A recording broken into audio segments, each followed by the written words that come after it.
ফল খাওয়ার অসংখ্য উপকারিতা রয়েছে। নিয়মিত ও পরিমিত পরিমাণে ফল খেলে শরীর সুস্থ থাকে এবং নানা রোগ প্রতিরোধ করা যায়। ফল খাওয়ার অসংখ্য উপকারিতা রয়েছে।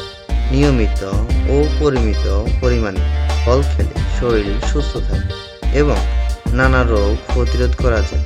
খাওয়ার প্রধান উপকারিতাগুলো দেওয়া হলো। ফল খাওয়ার উপকারিতা: ভিটামিন ও খনিজ উৎস। ফল ভিটামিন যেমন এ, বি, সি, ই, কে এবং খনিজ পদার্থ যেমন আয়রন, ক্যালসিয়াম, পটাশিয়াম, ম্যাগনেসিয়াম সরবরাহ করে। রোগ প্রতিরোধ ক্ষমতা বৃদ্ধি: ফলের ভিটামিন সি ও অ্যান্টিঅক্সিডেন্ট শরীরের রোগ প্রতিরোধ ক্ষমতা বাড়ায় এবং সর্দি কাশি, সংক্রমণ সহ নানা রোগ প্রতিরোধে সাহায্য করে। হজম শক্তি উন্নত: অধিকাংশ ফলে ফাইবার থাকে যা কোষ্ঠকাঠিন্য দূর করে এবং হজম প্রক্রিয়া ঠিক রাখে। হৃদরোগ ও ডায়াবেটিসের ঝুঁকি কমায়।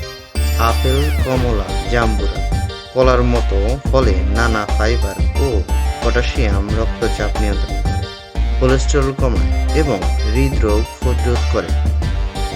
কম চিনিযুক্ত ফল ডায়াবেটিস নিয়ন্ত্রণে সহায়ক, ওজন নিয়ন্ত্রণে সাহায্য করে। ফলে ক্যালোরি কম কিন্তু পুষ্টি বেশি থাকে। ফলে ক্ষুধা মেটায় এবং অতিরিক্ত খাওয়ার প্রবণতা কমায়।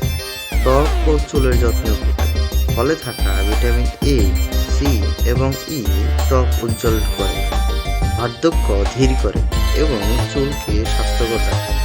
ক্যান্সার প্রতিরোধে সহায়ক: অনেক ফলে থাকা অ্যান্টিঅক্সিডেন্ট শরীরের ক্ষতিকর ফ্রি রেডিক্যাল দূর করে, যা ক্যান্সারের ঝুঁকি কমায়। শক্তি যোগায় যেসব ফল সেগুলো হলো কলা, আম, আঙ্গুর, খেজুরের মতো ফলে প্রাকৃতিক চিনি থাকে যা দ্রুত শক্তি যোগায়। তাই প্রতিদিন অন্তত 2-3 ধরনের ফল খাওয়া উচিত। তবে মৌসুমী ফল খেলে সবচেয়ে বেশি উপকার পাওয়া যায়। কোন ফলে কি পুষ্টি আছে ও কোন ফল খেলে কি উপকার সে সম্পর্কে অনেকগুলো ছোট ভিডিও আছে, তা জানার জন্য ছোট ভিডিওগুলো দেখুন।